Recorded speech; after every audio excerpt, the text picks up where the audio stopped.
Pragmata finally dropped this past week, and honestly, this video is going to be a quick one because by the end of this, you'll know exactly if you think it's worth buying or not. If you've been following this game at all over the past couple of years, you already know the story. This was supposed to release back in 2022, and then it just disappeared off the face of the earth. Delay after delay, no real updates. It started to feel like one of those games that slips into development hell and it never really comes back. But now it's finally here. And somehow this game actually surpassed all the hype that was around it from years ago. And if you played the demo, you probably had a rough idea of what this game was going to try to do, but the full release takes that concept and pushed it way further than I expected.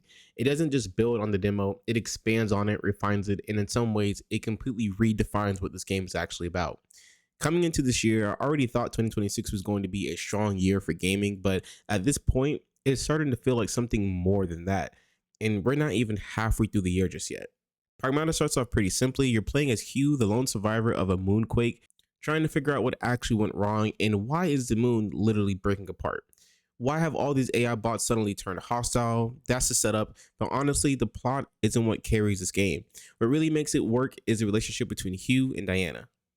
And I'll be honest, companion characters usually ruin games for me. When a character just doesn't stop talking, constantly feeding you hints or repeating things you already figured out, it pulls me out of the experience completely. That's actually what happened with God of War back in 2018. For me, I liked the gameplay of the game. I respected what it was trying to do, but Atreus constantly chiming in, pointing things out over and over, just simply over explaining. It got to a point where I just stopped playing it for a long time, but eventually I did go back and finish that game. But Diana feels completely different.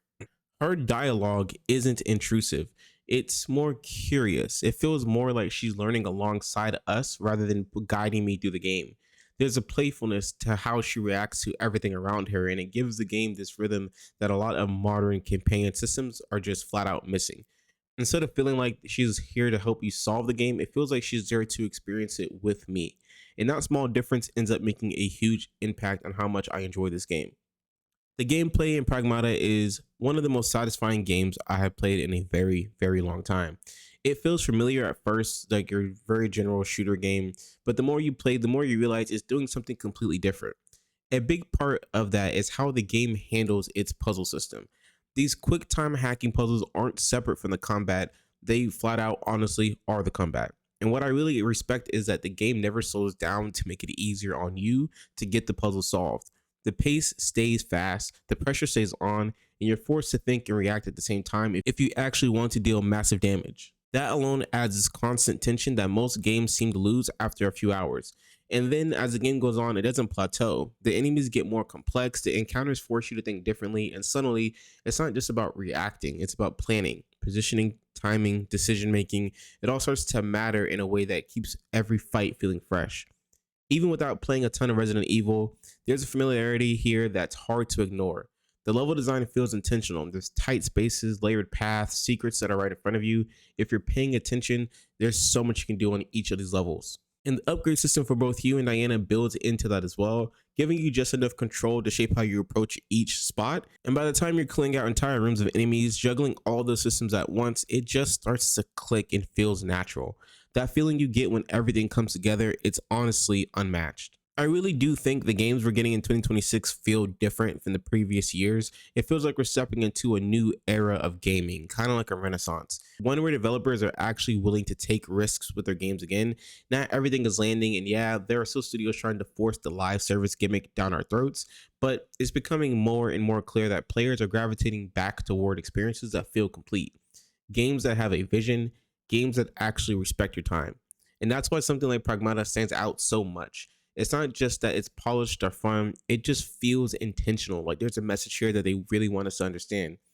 It feels like a game that knows exactly what it wants to be and it commits to that idea fully. And in a time where a lot of games feel designed by committee, that really matters. Especially with next gen consoles right around the corner, this shift back toward original ideas and focused single player experiences is exactly what the gaming industry needs right now. And if this is any inclination to the direction that we're heading in, then honestly, I think we're in a really good spot. The crazy part is, I haven't even finished Pragmata just yet, but even now, it's already one of my favorite games of 2026 so far, and that's how strong of an impression this has made on me. And looking ahead, there's still a lot of excitement for me as I'm planning to play Mouse PI for Hire. Soros is coming out around my birthday, and finishing up my Crimson Desert playthrough as well. So yeah, 2026 has been a blessed year for gaming, and if the rest of the year keeps this same energy, we might be looking at one of the most memorable years this industry has had in a very long time.